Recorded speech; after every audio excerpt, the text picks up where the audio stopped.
क्या नंगे हो गए भाई? नंगे तो तुम हो। तुम्हारे को नंगा बोल रहा है ट्रंप, तुम्हारे को मंत्रियों को नंगा बोल रहा है सरेआम। और इससे ज्यादा क्या होगा? ट्रंप का कहने का क्या मतलब है? ट्रंप का कहने का मतलब है भारत का प्रधानमंत्री चरित्रहीन आदमी है, अगर उसकी बात मैं उठाऊंगा तो उसका करियर खत्म हो जाएगा। उसका मतलब क्या कहने का? कि देश की जनता उसको जूते मारेगी।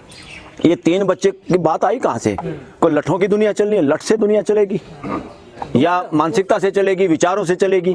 सब कहो अरे भागवत, तेरी बातों की, तेरी समझदारी की इस देश को जरूरत नहीं है, हमें जरूरत नहीं है, अपनों को समझा ले तू। अरे राम भद्राचार्य क्या है रो, बुढ़ापा काट ले भाई, तुम अपना कड़े का ठेकेदार हो रहा है, नाम टेक लिया जगत गुरु। जगत से पूछी है, जगत ने तेरे को किसने अथॉरिटी दे दी जगत गुरु बनने की? पूरे देश को बेवकूफ बनाने वाले लोग उसका जवाब नहीं दे पाते।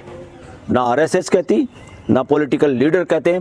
सारी नेताओं पे, एग्जीक्यूटिव पे, प्राइम मिनिस्टर पे, उसके मंत्रिमंडल पे कंट्रोल होना चाहिए एज पर कॉन्स्टिट्यूशन देश के जनप्रतिनिधियों का। मगर जनप्रतिनिधियों का हाल ये कि खुद ही मदारी के बंदर हो गए। का मानवता में विश्वास नहीं है। इससे साफ पता चलता है इनका देश का संविधान में विश्वास नहीं है। बात करते हैं वसुदेव कुटुंबकम। जब वसुदेव कुटुंबकम की बात आ गई तो हिंदू मुसलमान या जाति कहाँ से आई? उसका प्रश्न ही नहीं उठता। फिर बच्चे 2 पैदा करें या 1 करें या नहीं करें या 3 करें 4 करें, ये अर्थमेटिक कहाँ से पैदा होता है?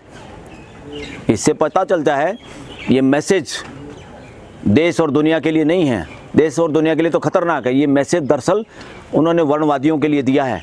आप गलतफहमी में ना रहें। मेजॉरिटी लोगों को वो हिंदू की कैटेगरी में मानते नहीं, और इसलिए मैं बार बार कहता हूँ आप उनको हिंदू मत मानो। वो हिंदू नहीं है और वो अपने आप को हिंदू भी नहीं मानते। उनके मैसेज में, उनकी बातों में गूढ़ रहस्य होता है। वर्णवादी लोग उसको आसानी से समझते हैं और आप लोग इधर उधर की बातें करते रहते हो। उसका मकसद है वर्णवादियों के लिए कि बच्चे पैदा करो। मैं इसको सिंपल भाषा में कहूँ तो उनका विश्वास हिंसा में है।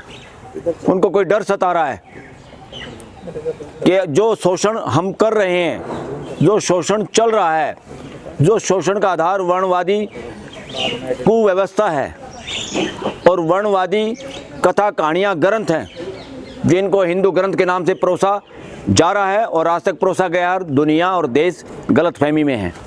ना तो वो ग्रंथ कथा कहानियाँ हिंदू ग्रंथ हैं, ना उनकी बात पूरे समाज के लिए है, पूरे देश के लिए है। हिमालय से नीचे, सिंधु नदी से नीचे जितने लोग 145 करोड़ रहते हैं, अगर विदेशियों ने उनके लिए हिंदू शब्द यूज भी कर दिया सिंधु की बजाय, सिंधु के नीचे रहने वाले लोग, तो फिर हिंदू और मुसलमान अलग कहाँ हो गया? उस हिंदू का मतलब तो मानवता से था। कौन इंसान इस साइड में रहते हैं? और जब भी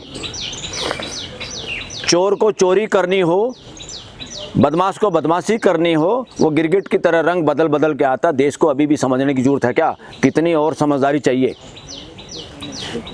सोशल मीडिया का आज सबसे बड़ा कर्तव्य है कि वर्णवादी कुव्यवस्था का विरोध और वर्णवादी कुव्यवस्था के बारे में पूरे समाज को आगाह किया जाए और पूरी दुनिया को किया जाए।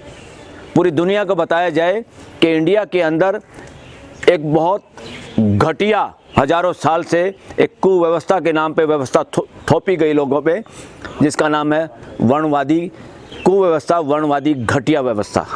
और मोहन भागवत की चिंता यह है कि हिंदुओं की आबादी तेजी से कम हो रही है, धर्म परिवर्तन बहुत तेजी से हो रहा है। कुछ नहीं है, उसकी कोई सोच नहीं है, उसको इससे ज्यादा सोचा भी नहीं जाता।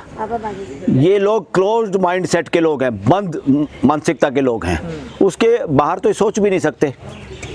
मानवता इनके आसपास नहीं है, मानवता के बारे में सोच नहीं पाते। मानवता के बारे में सोचने वाला आदमी 2, 3, 1, 4 बच्चों की बात ही नहीं कर सकता। सर पीएम मोदी घर वापसी की भी बात हो रही है सर, घर वापसी कह रहे हैं, घर वापसी भी किया जाए। जो हिंदू मुसलमान हो गए हैं उनको वापस, ये बहाना बनाया जा रहा है। इनको किसी की घर वापसी से कोई ठेकेदारी नहीं, ये बहाने हैं। कौन सी घर वापसी? कौन घर से भाग गया? इस घटिया कुव्यवस्था से तंग आके लोगों ने अपनी डिग्निटी, अपनी मान मर्यादा को बचाने के लिए दूसरे रिलीजन को अपनाया, सर यानी दूसरे जीने के तरीके को, जहाँ पे लोग जाति के आधार पे या जन्म के आधार पे एक दूसरे को हे दृष्टि से या बुरी दृष्टि से नहीं देखते और अपना मानने की बात करते थे। मगर वहाँ भी बहुत जगह देखा हमने कि वहाँ भी अभी बहुत सारी कुरीतियाँ हैं। रिलीजन आते हैं नई नई बात करके मानवता की एकता के लिए।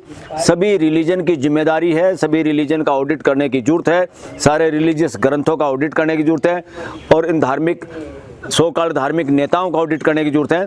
ये मानवता के जोड़ने के लिए काम करें, तोड़ने के लिए काम करें। ये 3 बच्चे की बात आई कहाँ से? कोई लठों की दुनिया चलनी है? लठ से दुनिया चलेगी या मानसिकता से चलेगी, विचारों से चलेगी? दूसरे वाले 10-10 12-12 कर रहे हैं पैदा। कौन दूसरे वाले? वो कौन है दूसरे वाले? वो अमजदों कहा जा रहा है। ये बात, ये बहाना है, ये बहाना है। जो समाज, किसी भी समाज के जो लोग एजुकेशन में या कि सामाजिकता की वजह से पिछड़े हुए हैं, जो मुख्य धारा में शामिल नहीं हैं, शिक्षा में कमज़ोर हैं, जिन लोगों के लिए अभी एजुकेशन का इतना महत्व नहीं है किसी वजह से, वो किसी भी जाति, किसी भी रिलीजन में उनके बच्चे ज़्यादा हैं, इसमें कोई दो राय नहीं है। और इसमें खाली मुसलमानों को दोष देना नॉनसेंस है। जो इस तरह की बात करते हैं वो भाग भाग के आएंगे, पूरे समाज को गुमराह करने वाले हैं। पूरा समाज को खड़े हो जाओ, सब कहो अरे भागवत, तेरी बातों की, तेरी समझदारी की इस देश को जरूरत नहीं है, हमें जरूरत नहीं है, अपनों को समझा ले तू। 4 साल सीधा वर्णवादियों का ये, इनका जो भी बयान होता है वो वर्णवादियों के लिए है, आपके लिए नहीं है, देश के लिए नहीं है। पर मोहन भागवत समिट एक चल रहा है, उसको लेकर के काफी विवाद हुआ और उसके बाद पीएम मोदी के सरेंडर करने की बार बार बात कही जा रही है। क्या लग रहा है ये पूरा मैटर क्या है आपको, जो ये PI समिट हो रहा है? इसमें कोई दो राय नहीं है। जो लोग चरित्र के कमज़ोर होते हैं उनको ज़िंदगियों में समझौते करने पड़ते हैं, और जब जाके जितने भी कोई करप्ट हो या चरित्रहीन पॉलिटिकल लीडर हो, वो सत्ता पे चिपकना चाहता हो या सत्ता में बने रहना चाहता हो और अपनी पोल पट्टी खुलने से डर जिसको लगता हो, वो सारे के सारे लोग इसी तरह करते हैं पूरी दुनिया में। ये कोई रॉकेट साइंस नहीं है। तो जिन बातों का जवाब देना चाहिए, एक देश का राष्ट्रपति जहाँ एक डेमोक्रेसी है, वो ये कहता है कि मैं नरेंद्र मोदी का करियर ख़राब कर सकता हूँ, करना नहीं चाहता, इस तरह का बयान दे दिया तो बचा क्या है? इससे पता चलता है 145 करोड़ कितने संवेदनहीन हो सकते हैं जिनके प्राइम मिनिस्टर को, जिस देश के प्राइम मिनिस्टर को इस तरह की कोई बात कह देता है। इस तरह की बात तो, इससे छोटी सी बात तो उसको कही थी सो कॉल्ड कथा कहानी रामायण में, कि किसी ने कह दिया कि इतने दिन रावण के साथ रही, इसी तरह मैं नहीं रख सकता। राम रखता होगा ऐसी बीवी को, और उसने अपनी बीवी को छोड़ दिया। तो कितना बड़ा, उसकी बात करने वाले लोग, उसको आधार बनाने वाले लोग, पूरे देश को बेवकूफ़ बनाने वाले लोग उसका जवाब नहीं दे पाते। ना RSS कहती, ना पॉलिटिकल लीडर कहते हैं। सारी नेताओं पे, एग्जीक्यूटिव पे, प्राइम मिनिस्टर पे, उसके मंत्रिमंडल पे कंट्रोल होना चाहिए एज पर कॉन्स्टिट्यूशन देश के जनप्रतिनिधियों का। मगर जनप्रतिनिधियों का हाल ये कि खुद ही मदारी के बंदर हो गए। जिसके खिलाफ प्रश्न उठाना चाहिए, जिसको कंट्रोल में करना चाहिए, जिसका हिसाब किताब मांगना चाहिए, वो आदमी सब पे हावी हो गया और पूरी पार्लियामेंट गूंगी हो गई। तो देश का बोलने का जो वो इंडेक्स है दुनिया के अंदर, प्रेस का भी 180 देशों में से 161 या 162वां नंबर है। इससे साबित होता है देश को डराया गया है। देश का डर निकालने में हाई कोर्ट, सुप्रीम कोर्ट भी फेल हुई है, और देश को गूंगा बनाने में हाई कोर्ट, सुप्रीम कोर्ट का अहम भूमिका है। इसलिए ये कोर्टें संविधान के खिलाफ काम कर रही हैं। देश की छवि बर्बाद कर रही है कांग्रेस, कह रहे हैं। प्रदर्शन हुआ जब PI समिट, नंगे हो जा रहे हैं, नंगे हो जा रही है कांग्रेस। अरे कांग्रेस को ये कह के कोई नंगा आदमी पहले दूसरे को नंगा बोल देता है। क्या नंगे हो गए भाई? नंगे तो तुम हो। तुम्हारे को नंगा बोल रहा है ट्रंप, तुम्हारे को मंत्रियों को नंगा बोल रहा है सरेआम। और इससे ज़्यादा क्या होगा? ट्रंप का कहने का क्या मतलब है? ट्रंप का कहने का मतलब है भारत का प्रधानमंत्री चरित्रहीन आदमी है, अगर उसकी बात मैं उठाऊंगा तो उसका करियर खत्म हो जाएगा। उसका मतलब क्या कहने का? कि देश की जनता उसको जूते मारेगी, बाहर आ जाएगी, घेर लेगी, इस्तीफा के लिए मजबूर कर देगी। उसका मतलब ही है भाई, ये रॉकेट साइंस नहीं है, सिंपल बात है। बताइए, कल यूजीसी के नए नियमों के विरोध में जो लोग आए हुए थे वो जंतर मंतर पे हनुमान चालीसा पढ़ रहे हैं, हर हर महादेव के नारे लगा रहे हैं। अच्छा, कल को यही मुसलमान आके वहाँ आंदोलन करने की जगह नमाज पढ़े तो उसकी इजाजत मिलेगी क्या? अरे नमाज पे तो ये घर में पढ़ने पे प्रतिबंध लगाने की बात कर रहे हैं। यूपी में मैंने सुना था कि किसी को बरेली में, और यहाँ पे जो समझो हनुमान चालीसा हर हर महादेव करे ऐसी जगह पे और बहाना बनाए हर हर महादेव का और हनुमान बजरंग बली का ये जो पर्दा ओढ़ के मूर्ख बनाने की कोशिश करते देश को, उनसे सावधान होना चाहिए। ये बिल्कुल आतंकवादी मानसिकता के लोग हैं। ऐसे लोग ये देश को बांटना चाहते हैं। ये शरारती लोग हैं, वर्णवादी लोग हैं। वर्णवादियों को कोई फर्क नहीं पड़ता, वो रिलीजियस ग्रंथ का आड़ ले सकते हैं, वो हनुमान चालीसा की आड़ ले सकते हैं, वो हर महादेव की आड़ ले सकते हैं, वो कुछ भी ले सकते हैं। इनको किसी से कोई लेना देना नहीं है। इनके भरोसे मत रहो। ना ये हिंदू, ना हिंदुओं के ठेकेदार, और ना इस तरह का सार्वजनिक स्थानों पे हर हर महादेव और ये करने वाली है, ना ये हिंदू। हम बड़ में बंटने को तैयार है, लेकिन जातियों में नहीं बटेंगे भैया। वर्ण में, वर्ण ही तो बदमाशी है, बदमाशी का अड्डा है। वर्ण पे तो कानून बनाने की जरूरत है। 4 वर्ण जो हैं, इन शब्दों का इस्तेमाल इस देश में बंद होना चाहिए। जो भी इन शब्दों का इस्तेमाल करे उसको ठोकना चाहिए अंदर सुधार गृह में। ये बीमारी की जड़ है। ये बार बार क्यों कहते हैं हम वर्ण चाहते हैं, जाति नहीं चाहते? ये वर्ण के सारे ही 5 हजारों सालों से इस देश को गुलाम बना रहे, बांट रहे हैं। मुगलों के शासन को करवाने वाले ये लोग हैं। अंग्रेजों का इस देश में कब्जा करवाने वाले ऐसे मानसिकता के लोग हैं, वर्णवादी लोग। वर्णवाद इस देश पे कलंक है, वर्णवाद दीमक है।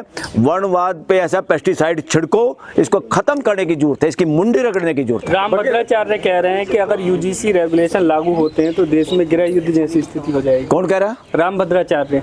अरे रामभद्राचार्य क्या है रो, बुढ़ापा काट ले भाई। तुम अपना कड़े का ठेकेदार हो रहा है, नाम टेक लिया जगत गुरु। जगत से पूछी है, जगत ने तेरे को, किसने अथॉरिटी दे दी जगत गुरु बनने की? ये टाइटल कैसे लिख रहे हो तुम? तो वायलेशन कर रहे हो मानव जाति का। मैं जगत बैठे बैठे जगत गुरु लिख लिया।